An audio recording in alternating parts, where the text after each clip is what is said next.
어, 킹덤 메이커로의 초대라는 책이 있는데, 제가 지난 주간에 그 책을 읽으면서 함께 좀 나누고 싶은 이야기가 있어서 여러분에게 잠시 소개해 드리려고 합니다. 오늘 말씀과도 또 우리 상황하고도 많이 맞닿아 있는 부분이라서 상당히 주는 의미가 있는 것 같습니다. 1962년도에 미국 사회는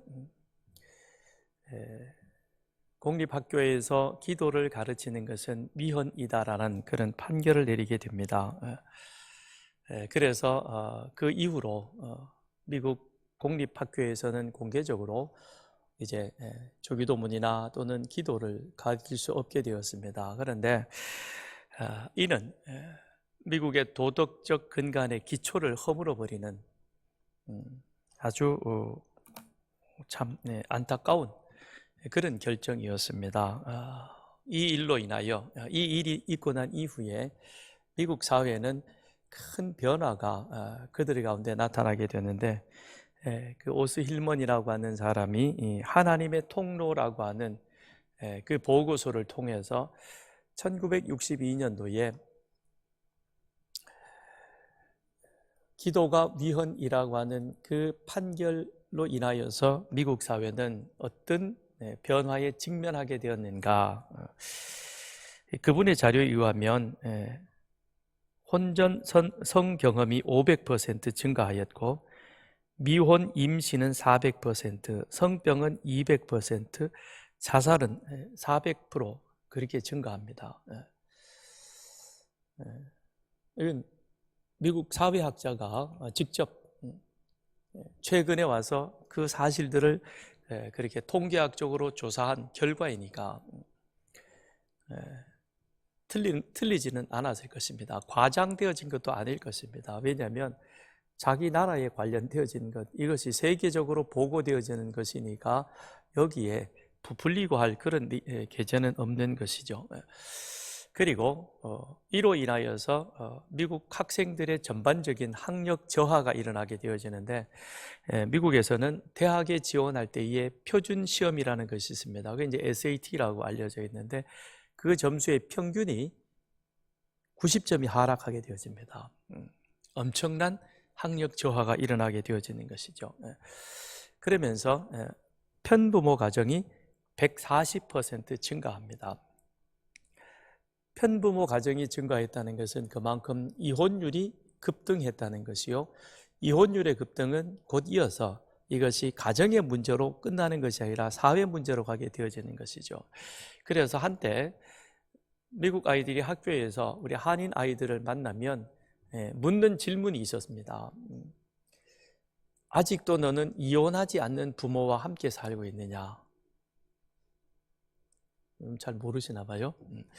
내 부모는 이혼 안 했냐는 거예요. 우리 부모는 이혼했는데 나는 이혼한 부모하고 같이 살아서 이혼한 그 양아버지 또는 새엄마, 엄마로 아빠로 불러야 될지, 이게 가정에서 내가 적응하는데 불편하다는 겁니다. 근데 너는 어찌하여 아직도 너희 부모는 이혼하지 않느냐는 거죠. 이혼하는 게 당연한 것처럼 이들에게는 받아들여지는 겁니다. 그러면 이혼은 부부 사이에 서로가 성격이 안 맞든 뭐가 안 맞든 헤어지게 되어집니다. 그런데 두 사람의 문제로 끝나는 것이 아니라 그거는 자녀의 문제로 가게 되는 것이고, 그 문제는 곧 그 가정의 문제가 그 다음엔 공동체, 사회의 문제로 가게 되어진다는 것이죠. 그래서 폭력 범죄가 500%, 편부모 가정은 140% 증가했는데 폭력 범죄는 거기에 몇 배나 되는 500%나 증가했다는 것입니다. 그런데 더 기가 막히는 것은 1962년에 기도에 대한 위헌이 있고 나서 10년이 지난 1973년에 미국에서는 공개적으로 낙태를 합법화하는 결정을 내리게 되어집니다. 물론 지금에 와서 이거를 다시 되돌리려고 합니다만 여러 가지 많은 저항에 부딪히고 있는 것이죠. 낙태를 합법화시킨다는 것은 그건 이 아이의 생명, 어떤 과정으로 이루어졌든지 간에 그 아이의 생명이 그걸 함부로 경시하는 그런 모습이 되어지는 것이죠. 미국의 국교가 기독교는 아닙니다. 그러나 우리가 잘 알듯이 미국이라는 이 사회는 청교도 신앙을 기반으로 해서 시작되어진 나라인 것입니다. 그래서 기독교 신앙이 근간이 되어 있는 이 나라, 그게 미국인 것이요. 그래서 그들은 자기들이 사용하는 집회에 우리는 하나님을 믿습니다라는 그런 문구를 공식적으로 새길 정도로 그렇게 그들은 기독교에 대해서 우리가 기독교인이다라고 하는 거기에 대한 자부심이 있었습니다. 그런데 지금에 와서는 그런 모습을 우리는 그 어디에서 찾아보기가 어려운 그런 상황이 되었습니다. 왜 그럴까요? 아주 작은 결정이죠. 물론 학교에서 다른 종교를 가지고 있던 사람들도 있었고, 그래서 그 일로 인하여서 왜 공립학교에서 주기도문으로 해야 되느냐, 기도를 가르쳐야 되느냐, 이거 싫다, 그러니까 하지 말자, 그래 그거 맞는 것 같다라고 어찌 보면 작은 간단한 결정이었지만 이건 결국 마귀에게 그 사회를 틈타도록 만들어 놓는 문을 열어주었다는 것입니다. 마귀로 하여금 틈을 타게 한 것이죠. 마귀는 틈을 타는 자입니다. 또는 직접 틈을 만들기도 합니다. 그래서 마귀라고 하는 그 헬라어가 디아블로스인데 이건 두 단어가 서로 합쳐진 단어인 것입니다. 그래서 사이를 뜻하는 디아와 그 다음에 던지다라고 하는 블로스라고 하는 그 두 단어가 같이 합성되어져서 그래서 사이에 던져서 나눈다. 이게 마귀입니다. 마귀는 뭐라고요? 사이에 던져서 나눠버리는 겁니다. 그러니까 부부 사이에 뭔가를 던져 넣어서 두 사람을 서로 나누어 불화하도록 만드는 겁니다. 가정에 부모 자녀 간에 또는 형제들 간에 뭐를 던져 넣어가지고는 그리고는 그 일로 인하여서 서로 불화하게 불편하게 만들고 그 가정을 나누어 버리는 겁니다. 그렇기 때문에 우리는 우리에게 마귀가 틈타지 못하도록 해야 합니다. 마귀는 내 마음에 틈을 타가지고 하나님과 나 사이를 갈라놓습니다. 마귀는 우리 가정 안에 들어와서 우리 부부 사이를, 가족 간의 관계를 갈라놓습니다. 교회 안에 성도들 사이에도 뭔가를 던져 넣어가지고 그리고는 이쪽 저쪽으로 나누어 놓고 서로 불편한 그러한 사이 관계로 만들어가는 것입니다. 그러므로 우리는 마귀가 우리에게 틈을 타지 못하도록, 또 마귀는 틈을 만드는 자이거든요. 어떻게든지 우리 사이를 비집고 두르려고 부단히 엿보고 있습니다. 그런 틈을 주지 말아야 하는 겁니다. 그렇기 때문에 우리는 말씀과 기도로 늘 깨어 있어야 하는 것입니다. 마귀는 우리의 가장 익숙한 것, 익숙한 것은 나에게 편한 것이요, 편하다 보면 내 자신이 자연스럽게 마음이 느슨해지고, 마음이 느슨해지면 영락없이 그 다음에 찾아오는 것이 무엇이냐? 마귀입니다. 그렇기 때문에 가정에서도 가장 익숙하고 친한 사람이 누구죠? 부부죠, 그죠? 그렇기 때문에 부부 사이에도 우리는 친하지만 지킬 것이 있는 것이고, 서로 간에 이 긴장 관계라 그러면 좀 이상한데요. 서로 뭘 저기 하라는 것이 아니라 늘 나와 가장 친한 사람이지만 그러나 내 마음에 가장 귀하고 존귀 여기는 그런 마음을 가지고, 자녀도 마찬가지고, 그래서 마귀가 먼저는 나와 우리 가정을 틈타지 못하도록 우리는 철저하게 막아야 할 것입니다. 그렇게 우리들이 잘 틈을 메워가면, 그러면 마귀는 틈탈 곳을 찾지 못하고 우리 공동체가, 우리 사회가, 이 나라가 건강한 사회로 나가게 되는 것입니다. 마귀는 틈을 좋아합니다. 조금만 틈만 보이면 그 사이를 비집고 들어옵니다. 우스운 얘기는 이런 거죠. 나가는데 목사님 인사하는데 오늘은 나 악수 안 하더라.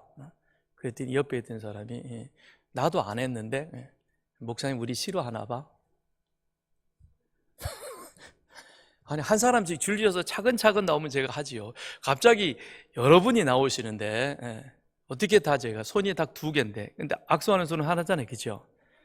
손을 오른손을 5개를 만들까? 얼굴도 5개 만들고 그건 아니잖아요, 그죠? 그럼 틈을 타는 거예요. 그래가지고는 좀 이상한 것 같아요, 요즘. 그런다는 거예요. 이게 틈을 타도록 만든다는 것이죠. 그래서 틈만 있으면 비집고 들어옵니다. 그래서 성경은 마귀가 절대 우리 사이에 틈을 타지 못하도록 틈을 주지 말 것을 강조하고 있습니다. 베드로전서 5장 8절 같이 읽습니다. 시작. 근신하라 깨어라 너희 대적 마귀가 우는 사자같이 두루 다니며 삼킬 자를 찾나니. 두루 다니면서 틈을 지금 엿보고 있습니다. 지금 이 순간도 틈을 엿보고 있어요. 여러분 마음에 비집고 들어 앉아가지고 말씀을 듣지 못하도록 하는 거, 이게 틈을 만드는 겁니다. 거기에 넘어가면 안 된다는 거예요. 그래서 우리 스스로 올무에 빠지지 않도록 조심하라고 바울은 디모데에게도 말합니다. 같이 읽어요. 시작. 또한 악인에게서도 선한 증거를 얻은 자라야 할지니 비방과 마귀의 올무에 빠질까 염려하라. 그래서 늘 우리는 하나님 앞에 긴장하고 있어야 하는 겁니다. 말씀과 기도로 늘 깨어있는 자가 되어야 한다는 것이죠. 그래서 어떤 상황 속에서도 마귀가 틈을 타지 못하도록 우리 자신을 잘 지켜야 합니다. 특별히 그래도 우리가 아직 이렇게 건강할 때는 예배당도 나와서 예배도 드릴 수 있고 또 우리가 말씀도 읽을 수 있고, 그래서 혹여 내가 마귀에게 틈을 내줬을 때는 말씀을 듣고 깨닫고 다시 돌이킬 수 있는 자리가 됩니다. 그런데 정말 우리가 마지막 순간에 힘을 모아야 할 때는 바로 임종의 자리입니다.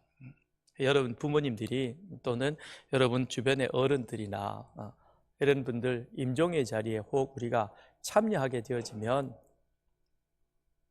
제발 엉뚱한 딴 얘기 하지 말고요. 이제 곧 갈려나 보다. 곧 가요. 그걸 임종 자리에 왔으면 그분 돌아가시는 금방이지. 근데 그 앉아가지고는 뭐 저기 봐 막 이런 얘기 하면서 어떤 분은 또 막 울고 그럽니다. 물론 헤어짐에 있어서 슬픔이 있으니까 울 수도 있겠죠, 그죠? 그러나 마지막 그 순간이 중요합니다. 마귀는 그 순간까지도 틈을 노리거든요. 그렇기 때문에 임종의 자리에서는 어때야 되느냐? 다른 인간적인 생각 얘기들은 하지 마시고 찬송하고 그 다음에 사도신경으로 신앙 고백하고 주기도 하고 반복하는 거예요.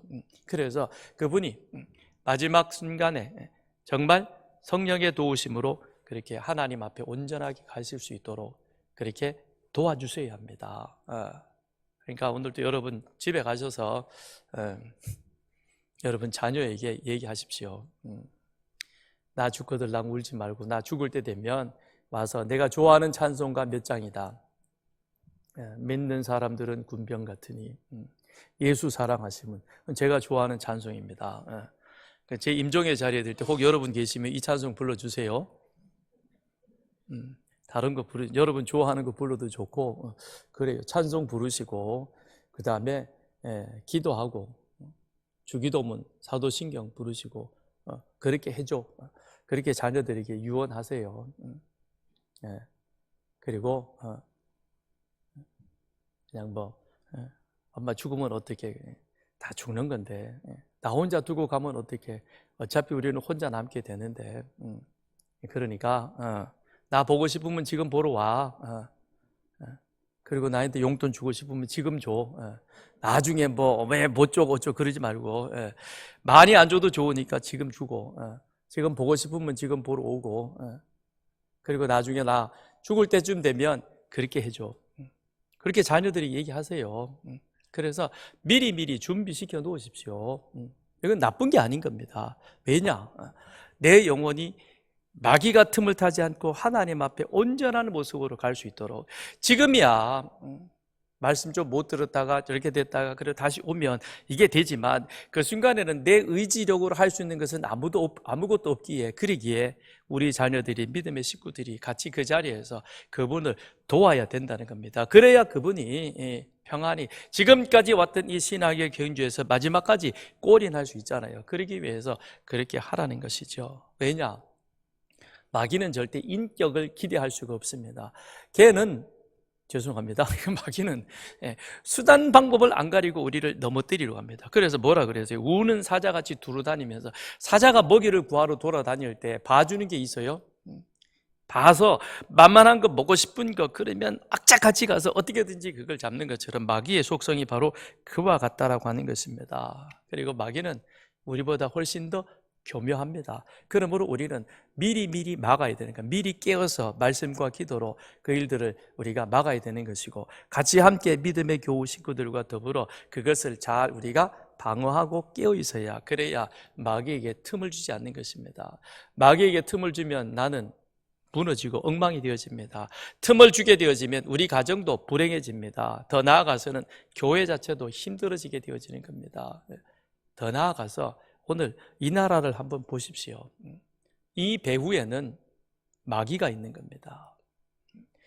여러 가지 어떤 정치적 이런 이해관계가 얽혀 있는 것 같지만, 그런데 궁극적으로 그 맨 밑에 들어가서 그 배후 세력을 보면 누가 있느냐? 마귀가 지금 작당하고 있는 거예요. 그래서 각 사람의 마음을 나누어 자기의 주장, 자기의 욕심을 따라가게 만드는 것이고, 그것이 정당, 정권 이런 것들로 포장을 해가지고 지금 이 사회를, 이 나라를 이렇게 힘들게 어렵게 만들고 있는 겁니다. 그러면 우리 가정에, 나에게, 그리고 이 사회에 마귀가 틈타지 않도록 하기 위해서는 어떻게 해야 되느냐? 바울이 오늘 권면을 하고 있습니다. 25절 같이 읽습니다. 시작. 그런즉 거짓을 버리고 각각 그 이웃과 더불어 참된 것을 말하라.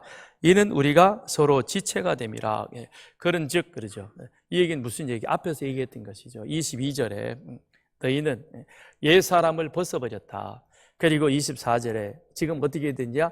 의와 진리의 거룩함으로 새 사람을 입은 자가 아니냐. 그러므로 어떻게 해야 되느냐? 옛 사람을 벗어버리듯 너희 가운데 있는 무엇을 벗어버리고 거짓을 버리고, 거짓을 버리고 무엇을 입어라? 참된 말을 하라라고 우리들에게 가르쳐주고 있는 것이죠.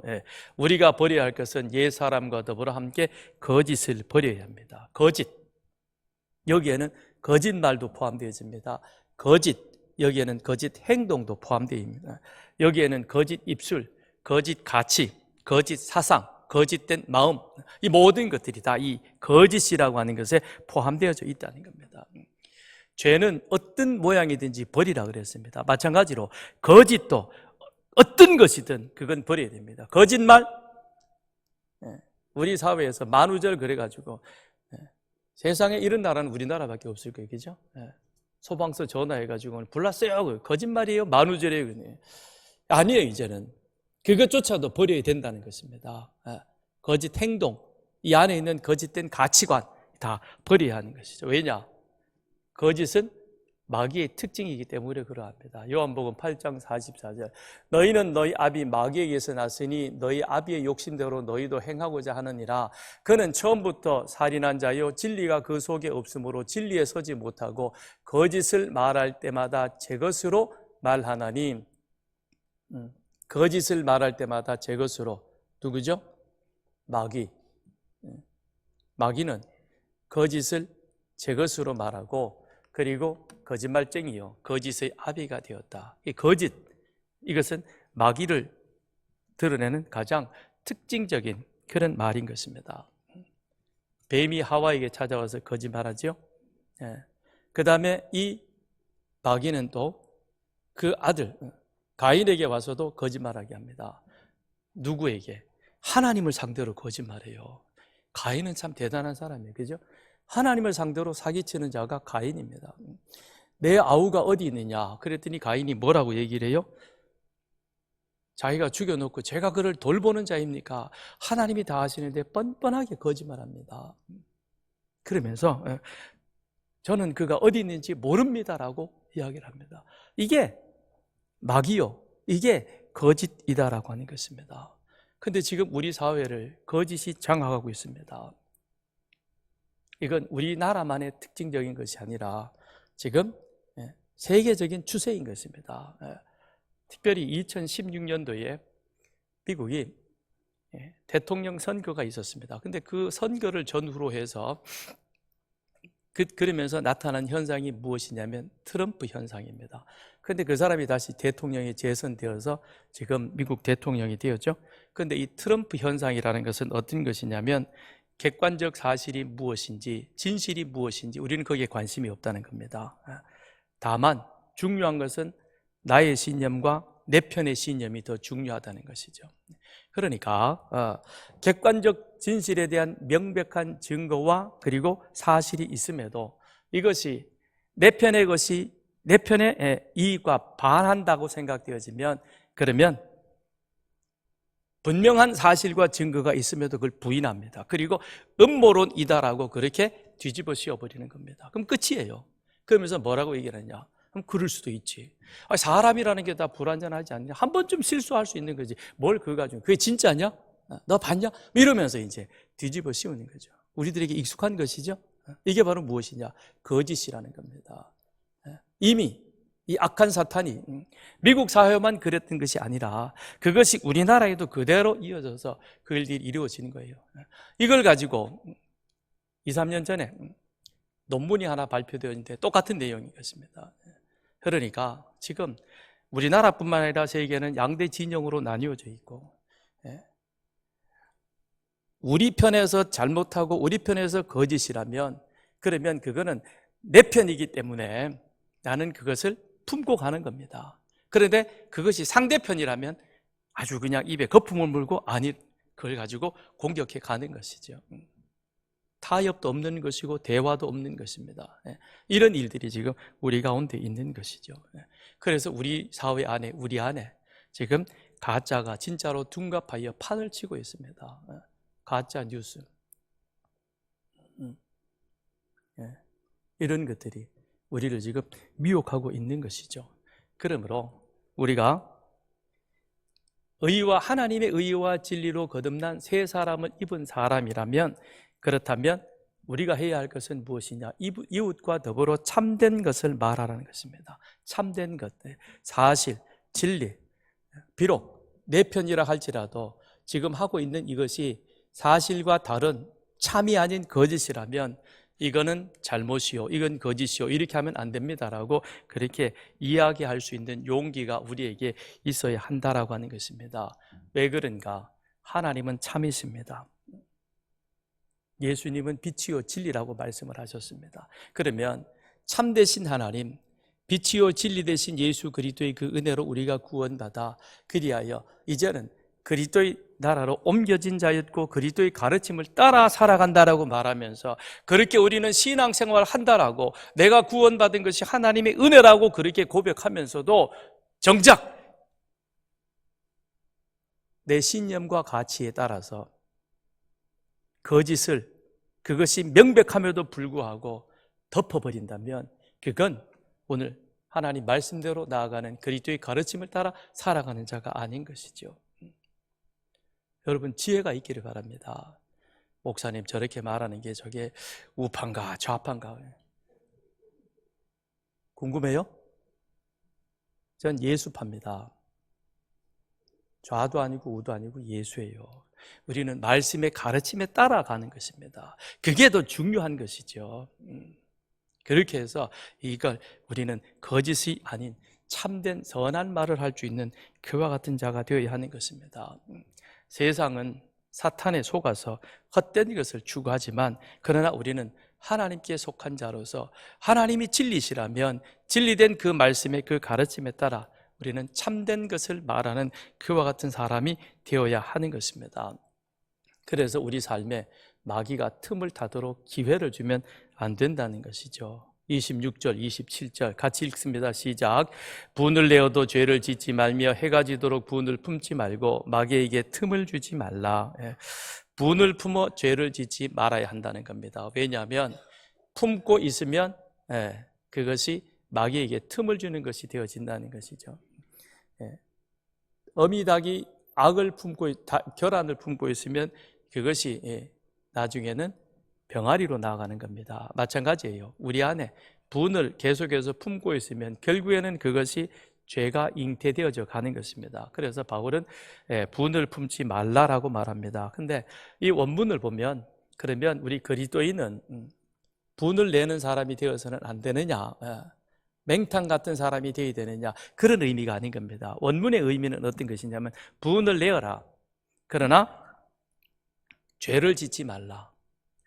그러니까 바울은 지금 무엇을 말하냐면 우리 분에는 두 가지가 있다. 의로운 분이 있고 해로운 분이 있다. 의로운 분은 당연히 우리가 내어야 하는 것이다. 그러나 그 의로운 분이라도 우리 인간은 약한 존재인 것이고 감정에 치우치기 쉽기 때문에 그걸 계속해서 어떻게 가지고 있다 보면 나중에는 이것이 의로운 분으로 시작되는데 이것이 해로운 것이 되어져서 나중에는 죄를 만드는 것이 되어질 수 있으니 그러니 여기에 대한 조화와 지혜가 필요하다라고 바울은 말씀하고 있는 것이죠. 불의가 판을 치는 이 세상에서 하나님의 말씀의 기준에 비추어 볼 때 잘못된 것 아닌 것은 아니라고 말해야 되겠죠. 모든 사람이 다 그건 맞다고 해도 말씀이 아니라면 아닌 것이고 모든 사람이 다 틀렸다 할지라도 말씀이 옳다 그러면 거기에 대해서 옳은 것이라고 그렇게 말할 수 있어야 하는 것입니다. 그런데 거기에 대해서 우리는 의로운 의분을 가질 수 있어야 하는 것이죠. 광야 생활 마지막 때 이스라엘 백성들이 시딤에서 모압 여인들하고 음행하는 사건이 벌어졌습니다. 있을 수 없는 일인데 그들 가운데 일어나게 되어진 것이죠. 그 일로 인해서 하나님께서 이스라엘 백성들에게 진노하셨습니다. 그래서 연병으로 인하여 수많은 사람들이 지금 죽어가고 있습니다. 그런데 그 가운데 시므리라고 하는 한 사람이 한 모압 여인을 데리고 자기 장막 안으로 데리고 들어갑니다. 지금까지는 물론 이방 여인하고 간음한다는 것 자체가 잘못되어진 것인데 근데 그걸 눈치 봐가면서 저 진 밖에서 한 것이죠. 이것도 잘못되어진 것이죠. 그런데 이 시므리는 간이 배 밖으로 나왔나 봐요. 지금 하나님이 진노하셔서 이스라엘 진안에 연병이 돌고 수많은 사람들이 고통 가운데 죽어가고 있는 그런 어려운 일인데 떡하니 자랑스러운 일이 아니지만 모압 여인을 데리고 자기 장막으로 들어가는 겁니다. 있어서는 안 되는 일인 것이죠. 예를 들면 이런 거죠. 비슷하게 지금까지는 내가 교회 안에서는 그래도 술 먹고 담배 피고 뭐 이런 것 한다라고 내가 얘기는 못했어요. 그랬는데 어느 순간부터 뭔 배짱이 생겼는지 아주 만나는 사람들하고도 같이 앉아가지고 오늘 이따가 우리 예배 끝나고 술 한잔 할래. 있을 수 있는 일일까요? 왜 대답이 없어요? 동의하십니까? 그건 아니죠, 그죠? 네. 근데 아주 그걸 자랑스럽게 얘기하는 거야. 아이, 뭐 성경에 술 먹지 말라 그래, 취하지 말라 그랬지만 한 잔쯤은 괜찮아. 뭐 이러면서 엉뚱한 얘기를 하면서 한 명, 두 명 술집으로 불러내고 그리고 우리 이번 주 원래는 저기서 하자. 그러고 뭐 처음처럼 이렇게. 그럼 그것과 똑같다는 거죠. 그럼 거기에 대해서 어떻게 됩니까? 이 모습을 보고 있던 비누하스가 창을 가지고 와서 그 장막 안에서 두 남녀를 창으로 찔러 죽입니다. 의로운 분노인 것이죠. 저러면 안 되는데 아무도 얘기를 못 하고 있어요. 그런데 그때 비누하스는 이건 아니지. 어디 우리가 밖에 나가서 간음하는 것도 안 되는 것이지만 더군다나 하나님의 거룩한 진 안으로 이방인을 데리고 들어와서 간음하기 위해서 이건 절대 용납할 수 없는 거야. 누군가가 성경에 술 취하지 말라, 술 먹어도 괜찮다더라. 그냥 우리끼리 누구도 먹었다더라. 안 돼요. 절대 안 됩니다. 그런 말 하는 것 아닙니다라고 그렇게 말할 수 있어야 하는 겁니다. 내가 그렇게 말하면 혹여나 나에게 불이익이 올까봐 그냥 좋은 게 좋지 사랑으로 두루뭉실하게 넘어가야지 이게 아니라는 거예요. 우리는 인기 영합주의가 아니라 옳으냐 그리냐 선이냐 악이냐 그걸 놓고 악에 대해서는 선을 가지고 의로운 분노를 낼 수 있어야 하는 것입니다. 비느하스가 창으로 그 두 남녀를 찔러 죽였습니다. 하나님의 평가는 어떻습니까? 제사장 아론의 손자 엘르아살의 아들 비느하스가 내 질투심으로 질투하여 이스라엘 자손 중에서 내 노를 돌이켜서 내 질투심으로 그들을 소멸하지 않게 하였도다. 저의 의로운 행동으로 인하여서 내가 이 일로 인하여 이스라엘 전멸시킬 수 있지만 그러나 내 노를 거두게 했다는 겁니다. 그러므로 우리에게 있어서는 의로운 분노, 마땅히 할 말, 아닌 것은 아니라고 그렇게 지적할 수 있는 그런 용기 있는 그리스도인 되어야 하는 것이죠. 그런데 아까도 말씀드렸듯이 우리 인간은 연약한 존재라 처음에는 좋은 동기로 시작했다가도 그것이 시간이 지나면 감정에 얽매여 가지고 그래서 그릇된 일을 그르치는 경우가 많아요. 아마 우리 부모님들은 다 경험이 있을 거예요. 저도 그런 경험도 있고요. 자녀들을 훈육하다가 나중에는 어때요? 감정적으로 갈 때가 많죠. 그죠? 사랑의 매라 그러는데 사랑의 매가 안 되고 그 다음엔 나의 감정이 실릴 수도 있다는 겁니다. 이걸 바울은 조절하라는 거예요. 왜냐? 그래야지 마귀가 내 안을 틈타지 못한다는 겁니다. 근데 이게 안에 분이 감정을 넘어서게 되어지면 그 감정을 통해서 마귀가 우리 안에 들어와서 우리를 더 어렵게 만든다라고 그렇게 말하는 겁니다. 그 다음에 마귀가 틈타지 않도록 하기 위해서 28절에 도둑질하는 자는 다시 도둑질하지 말고 돌이켜 가난한 자에게 구제할 수 있도록 자기 손으로 수고하여 선한 일을 하라라고 말합니다. 도둑질하지 말고 자기 손으로 수고하여 선한 일을 하라. 여기에는 두 가지 의미가 같이 담겨져 있습니다. 복합적입니다. 우리가 구제하는, 물질로 구제하는 것도 좋은 일이요, 또 의당 그렇게 해야 될 일이고, 그런데 그걸 넘어서서 그 다음 그 구제를 통해서 우리가 정말로 선한 일이 무엇이냐, 그에게 하나님의 은혜가 무엇이고 하나님이 누군가라는 것을 가르쳐줘서 하나님과의 관계, 하나님의 교제가 회복되도록 만들어 주어야 된다. 이것이 바울이 말씀하고자 하는 본 의도이다라고 하는 것이죠. 도둑질은 그 자체로 죄인 것입니다. 사탄은 하나님의 영광을 도둑질하려다가 실패했죠.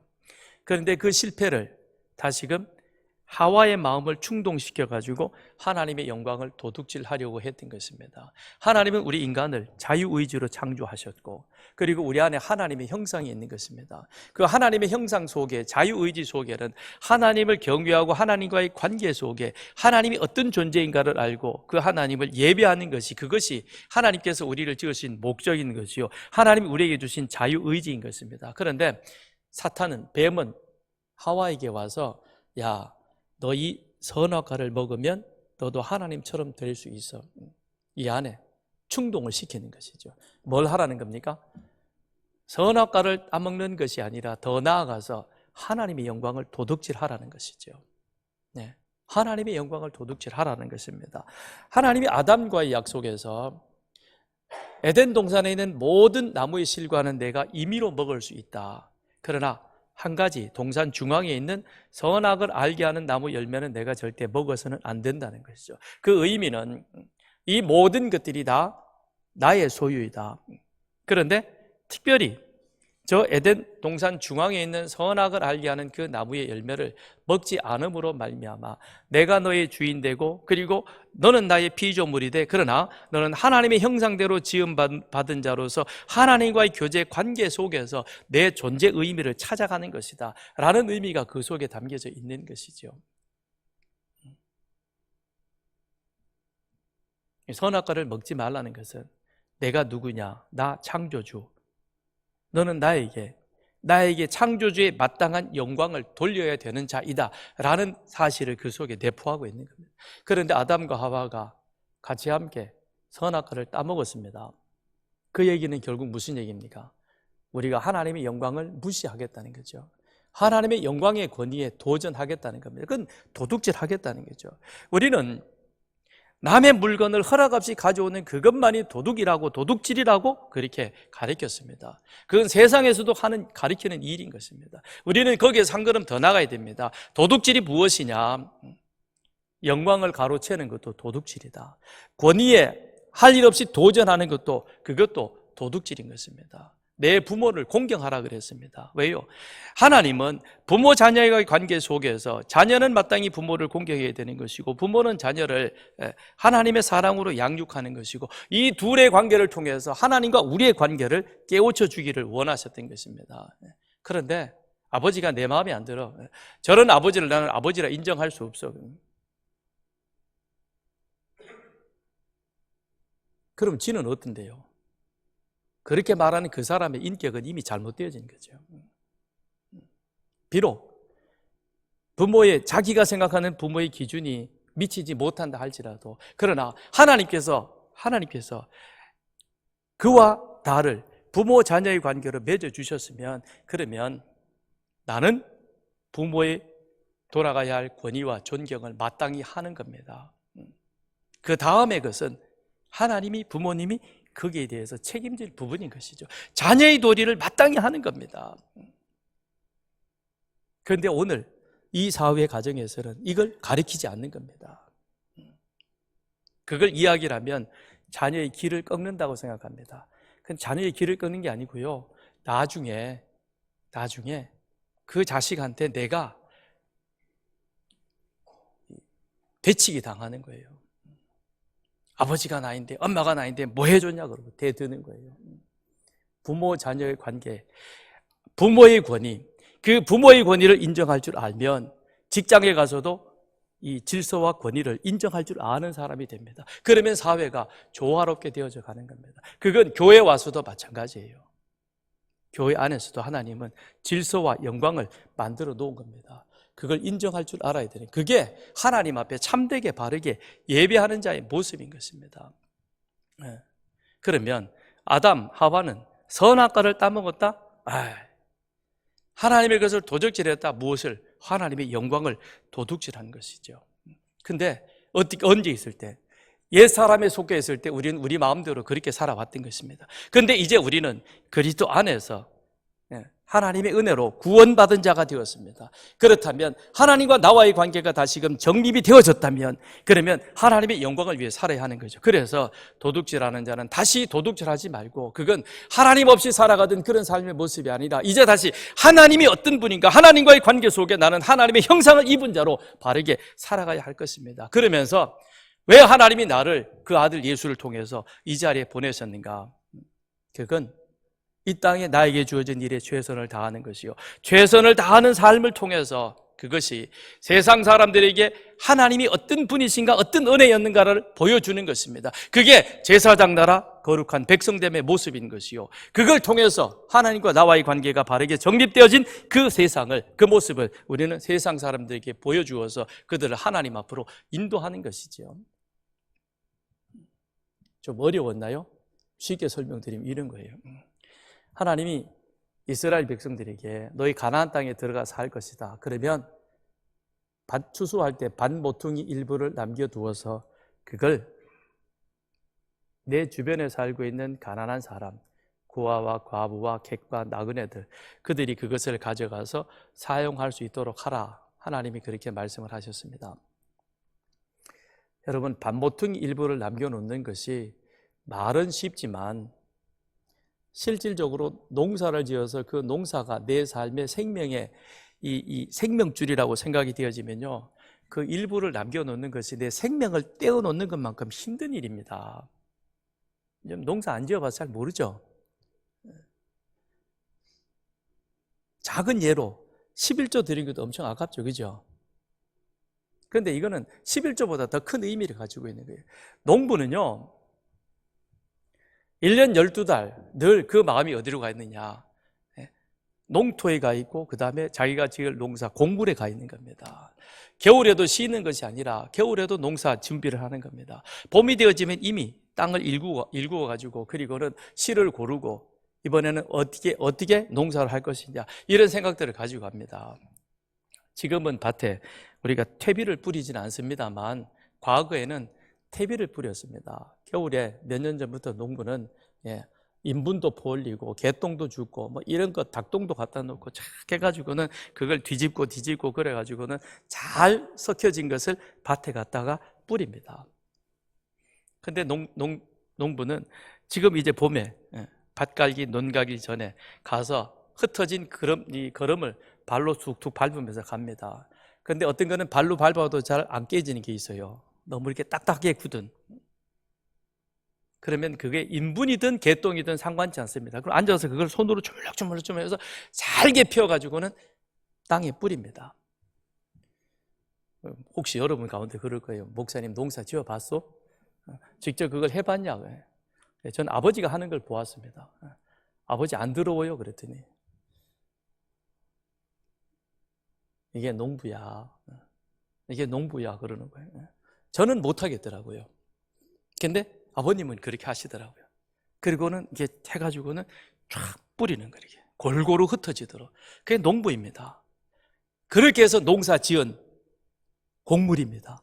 그 밥모퉁이 일부를 나누어 주라 그랬습니다. 누구에게? 옆에 있는 사람. 아무것도 안 하고 빈둥빈둥 놀고 있는 저 사람에게 나누어 줄 수 있을 것 같아요? 아까워요. 무지하게 아깝습니다. 내 살점을 떼어주는 것보다 더 힘든 일입니다. 근데 그걸 나누어 주는 겁니다. 뭡니까? 내가 하나님의 은혜가 무엇인가를 아는 거예요. 내가 이렇게 농사 지을 수 있었던 것 하나님의 은혜였다. 하나님이 아니면 나는 이 땅에 존재할 수 없는 자이다. 내가 하나님의 은혜를 받아서 그리하여 내 안에 무엇이 다시금 회복됐느냐? 하나님의 형상이 회복됐다는 거예요. 하나님의 영광을 도둑질하려다가 에덴 동산에서 쫓겨났습니다. 하나님의 형상이 왜곡되어졌습니다. 하나님을 제대로 알 수가 없는 겁니다. 그렇기 때문에 목적 없이 살아갔던 사람들입니다. 이 세상의 사람들의 삶의 모습이 그런 거 아니겠습니까? 목적 없이 사는 거죠. 그냥 화장실 개수만 늘리면 성공인 줄 알고 차 좋은 거 타면 출세한 줄 알고 그것에 목적을 두고 살아왔습니다. 그런데 아무것도 아닌 사실을 뒤늦게 가서 알게 되는 거죠. 그 사람들에게 세상은 그게 아니고 우리들의 살아가는 삶의 목적은 하나님의 영광을 추구하는 것이다. 그런데 그 하나님의 영광을 추구하는 것이 무엇이냐? 밥모퉁이 일부를 남겨서 그 사람에게 던져주는 겁니다. 왜요? 내가 예수 믿어서 내 안에 일그러졌던 깨졌던 하나님의 형상이 다시금 회복되어져서 하나님과의 관계 속에 나를 쳐다보니까 나는 이렇게 사는 것이 하나님의 선한 일을 위해서 사는 것이구나. 이 사실을 깨닫게 된 것이죠. 그래서 28절에 가난한 자에게 구제할 수 있도록 물질의 구제이기도 하지만 구제와 더불어서 무엇을? 선한 일을 하라 그랬습니다. 바울은 에베소에서 너희를 구원하는 것은 너희가 은혜로 구원받은 것은 하나님의 선한 일을 위해서이다. 그 선한 일이 무엇이겠습니까? 구제 헌금 몇 푼 하는 것 그 이상의 의미가 있는 거죠. 뭐예요?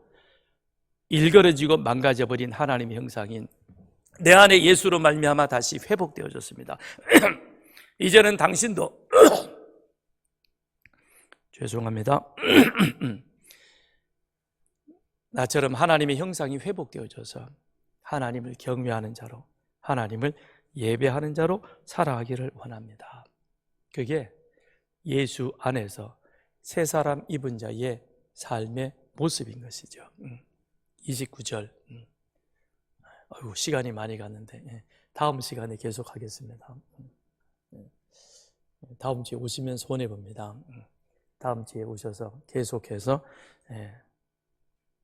우리에게 구원받은 자로서 마귀의 틈을 내어주지 않고 승리할 수 있는 삶이 무엇인가 함께 나누겠습니다.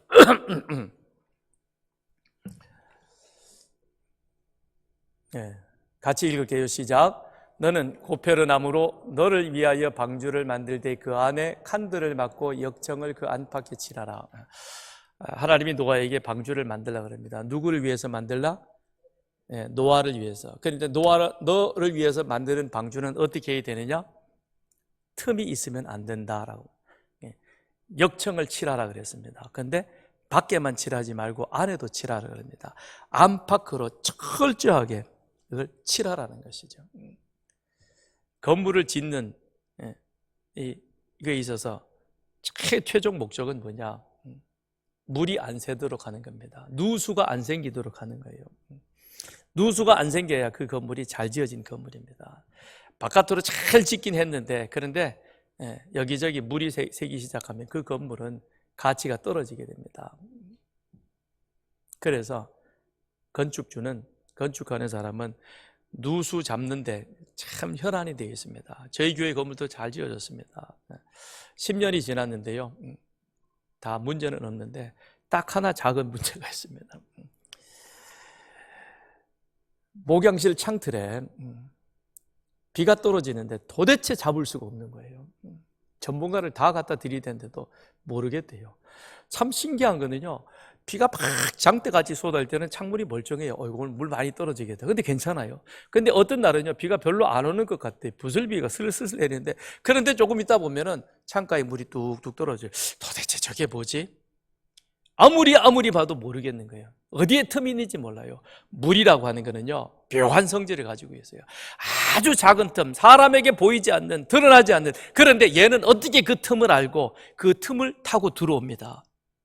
그리고는 어느 때는 물이 고였다가 한꺼번에 주르륵 쏟아지기도 하고요, 방울로 뚝뚝뚝 떨어지기도 하고요. 그런데 이게 아니고 어디가 있는지 몰라요. 하나님이 노아에게 방주를 만들 때 너를 위하여 만들라, 우리를 위하여 신앙생활하는데 우리 안에 마귀가 틈을 타지 못하도록, 마귀가 틈을 타가지고 지금 끝낼게요. 마귀가 틈을 타가지고 방주 안에 물이 떨어지면 그러면 괴롭습니다. 잘못하면 문제가 큰 위험이 생길 수 있는 겁니다. 그래서 하나님이 방주를 만들 때 안팎으로 역청을, 방수 작업을 잘 해서 어떤 틈도 주지 말고 단 한 방울의 물도 새어들지 못하도록 하라. 오늘 우리들에게 주신 말씀이죠. 우리들 예수 그리스도를 믿어서 그리스도의 나라로 옮겨져서 이제는 그리스도 안에 새 사람으로 살아가는데, 다시금 우리 안에 옛 사람의 모습이 드러나서 마귀가 틈을 타도록 해서는 안 될 것입니다. 그러므로 우리는 마귀가 틈을 타지 못하도록 거짓을 버리고 참된 말을 하는 자가 되어야 할 것입니다.